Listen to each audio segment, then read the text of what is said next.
Hello, ladies and gentlemen. It's good to finally be back. This is Skull D here, and I am here to present you with a cool new series that I'm looking to put out on my channel. So now that I've finally come back in the saddle and I'm ready to start making videos again, I decided that what better to do than a story and topic about armor itself. So to join my idolized history and my misunderstood mythology series, we're going to be taking a look down the history of weapons and armor, starting with armor throughout the ages. Now, to do this, I'm going to be really giving you a bit of a taste test today, as we're going to go over some stuff from Neolithic to medieval and even some modern armor. Now, I'm just going to look to give you a few tidbits here, because I don't want to keep it up for too long, but I hope while I play some half-sword, you guys will appreciate the time I've put in. I've been doing some research for a little while, and this topic actually comes pretty close to hand for me, because I do reenactment and some armoring in real life. I've been doing chainmail for over a decade now, and honestly, it's pretty fun just whacking each other with armor. So, without further ado, I figured we would start on a topic that I have been really interested in, which is Neolithic armor. So, from the look of Neolithic society, we have a lot of people who talk about things such as ambushes and attacks with stone axes to the face, and a lot of projectile warfare, including bows and javelins. Now, in Germany and Spain, we have a lot of evidence from paintings and skeletal remains that suggest that large-scale war wasn't so much of a thing, but basically two groups would come together, fight each other, and you'd have like 30 to 60, maybe more casualties that took place. So amongst these, finding armor is actually kind of hard to do, because a lot of the materials that are speculated to have been used in armor, and we'll go over that in a little bit, is kind of hard to find because these materials would have just degraded over time, because metal is much easier to preserve than things such as hide,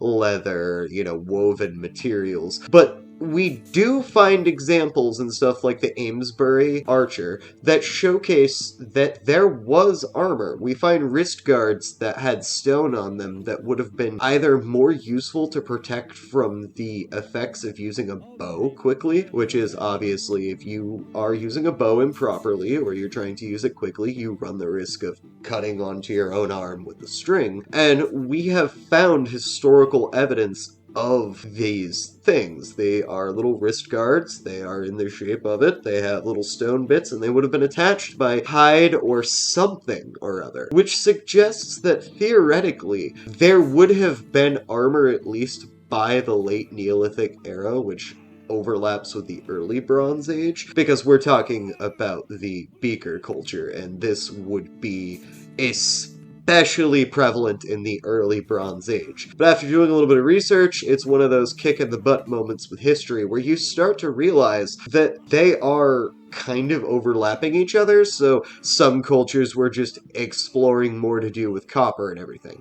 But that being said, we see a lot of injuries to the head, the neck, to arms and legs, which would suggest that there was at some point some kind of armor, maybe not to the degree that we have it now, but was meant to soften the blows or the rigor of day-to-day movement. And it makes sense, especially with the fact that clothing would have been tougher back at the time because it would have been much less processed, and even if so, the processing methods would not be the same as the cotton and leather that we use today.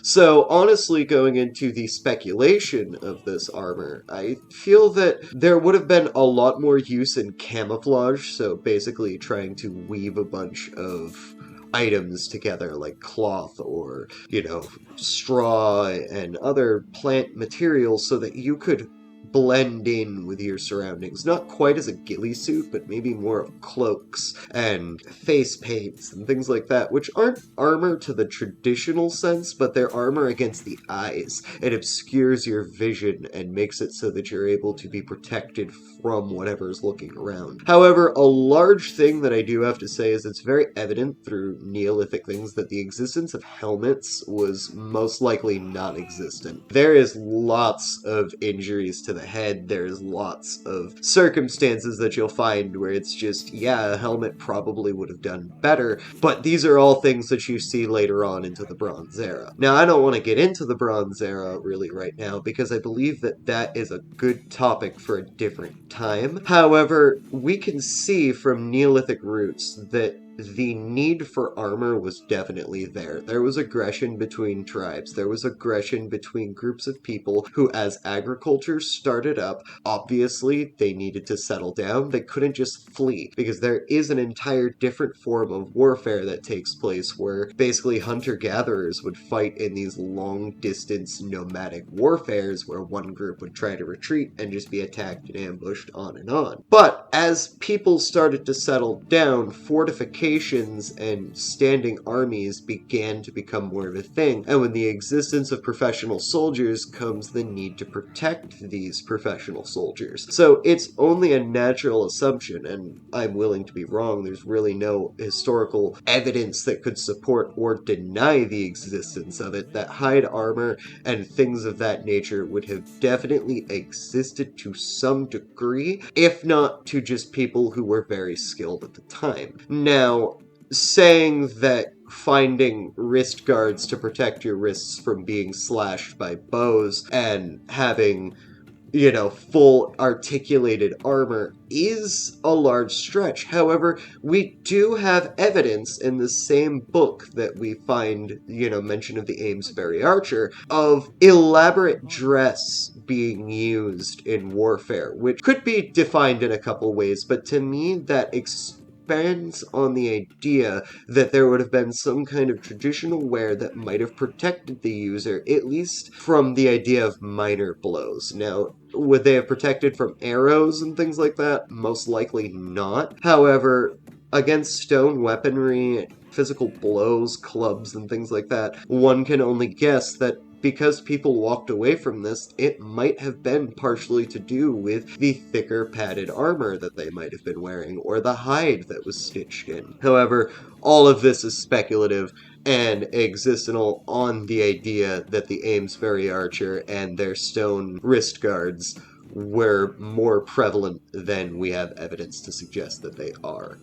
Moving on into the late medieval era, even though this is a huge jump, we start to look at armor as it was advanced enough to protect from other metal weapons and even a lot of projectiles like arrows and spears, all the way to things where firearms start to become prevalent. Now, the reason why I want to start talking about this is because this is where armor basically goes from its peak point, which will be a video in its own right, to slowly becoming kind of deficient in its use. It's one of the first times where armorers really started to say, hey, our armor isn't doing as well as it used to, and this exists in the facade of an era where people were literally lining up in what is known as the Renaissance era and start shooting each other while using pikes to dodge cavalry. And with the existence of cannons and firearms and things like that, yes, armor would get thicker for a certain point, but when armor starts being so immobile that you can't move and protect yourself, it started to go down the drain. So this is why I think that armor is really important to go over in the context of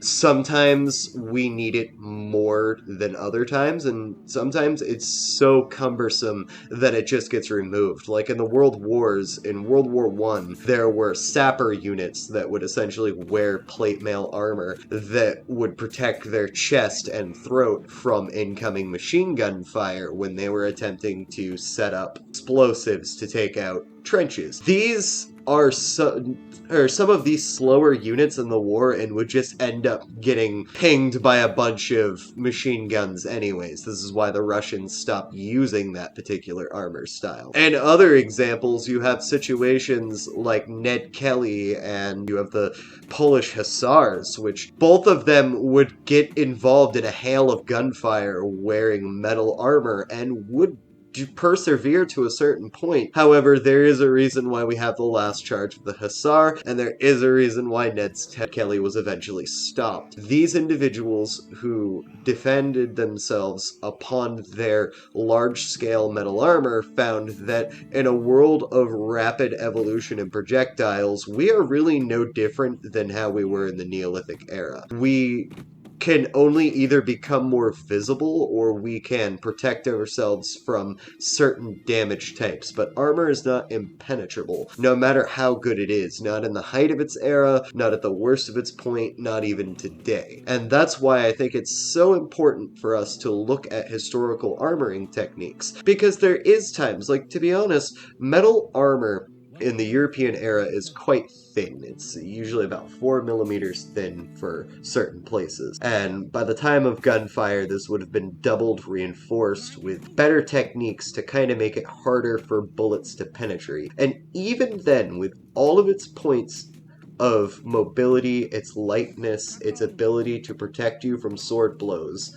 peasants with farm implements were able to dismount French cavalry and essentially you skewer them to death. English knights would be picked apart by banditry, and archers ruled the battlefield. Now, we have different armor for each of them. It wasn't always just large-scale metallic armor, but in cases of padded armor, in cases of, half-plate and chainmail, we still see the flaws that they produced. And when we are talking about armor and the pinnacle of it, in my opinion, every single form of armor we will find has a reason why we don't use it today, unfortunately. Scale mail, for instance, was attempted to be reinstituted as something called dragon scale armor in the modern military sense. And what was found to be the problem is in today's sense, we like to fall down to the ground prone and fire our rifles while prone. Well, scale mail is absolutely useless when you are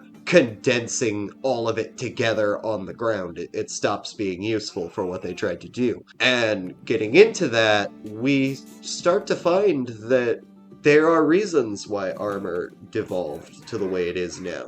However, I think that in fantasy and in the world of pop culture and in entertainment and in reenactment, we can find that armor is a beautiful and artistic thing that defines different cultures. Because we all like to debate what's our favorite type of armor. For me, I love those beak helms from the 1200s. For others, they love the Crusader helmet. It's all a matter of what you like and what you dislike. But in terms of armor, these were things that were invented to keep people alive, and it is very interesting to see the techniques that came forward, from the adoption of plate mail, to the adoption of scales, to the adoption of lamellar, looking at things like Roman segmentata. All of these different designs, just in one region, impacted the world of warfare and how people lived and died. And it allowed people that would have otherwise never been able to share their stories to tell it more adequately. And I think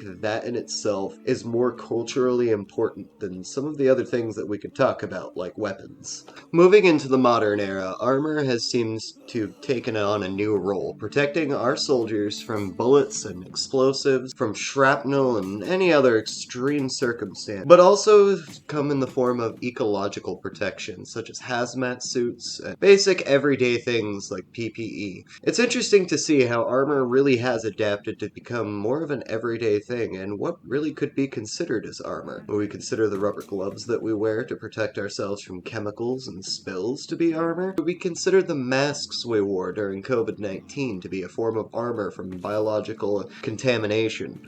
It's an interesting thought and theory. I really personally don't know what I would consider armor at its fullest extent, but I think that that's something worth talking about in itself. However, armor is most likely known and thought of as something along the lines of the military. In the military, armor takes the form of ceramics and metal plates and all kinds of things meant to protect the user, especially with the use of something known as Kevlar. I think that armor throughout the ages has shown that lighter armor protects better than larger armor or thicker armor, and that is mostly because mobility plays a factor. In terms of our modern military, we do consider mobility to a certain extent. However, it's reasonable to estimate that through the use of ceramic armor, through the use of metal plates, or through the use of Kevlar woven materials, that these are all subsequently the same techniques that have been reinstituted time and time again. In my last segment, I said that armor doesn't get reused because there's a reason why everything everything is taken away. However, that's as it stands initially.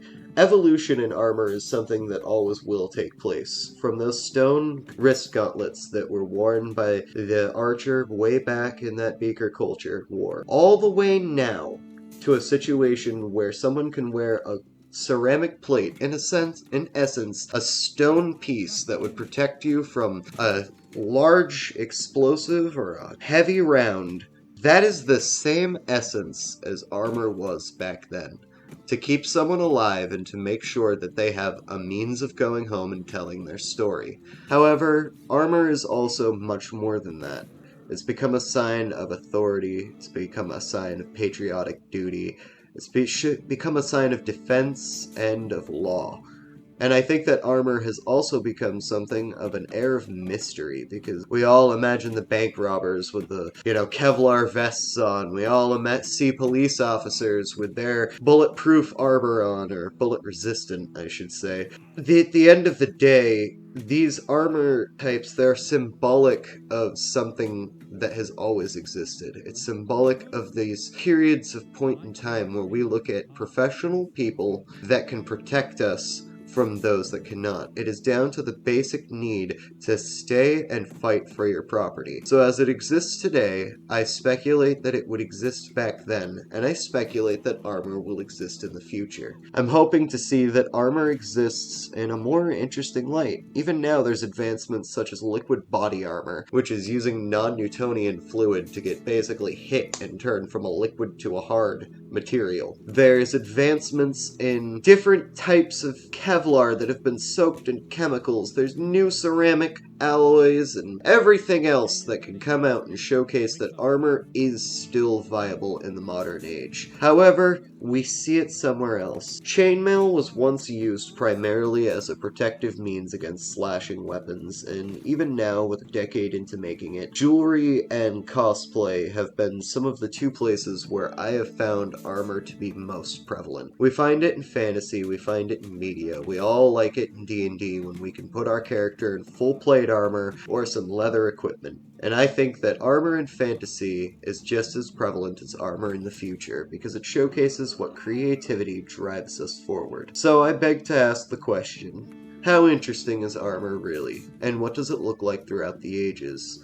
I hope to expand on this throughout my many videos in the future as we go through some of my favorite points in history and stop to talk about what people wore to defend themselves rather than what they swung to kill each other with, because I believe that the history of armor is truly as interesting, mysterious, and miraculous as the history of anything else, from food to firearms. So I hope you'll enjoy this journey and take it with me as we step down from the Neolithic era onward in the future.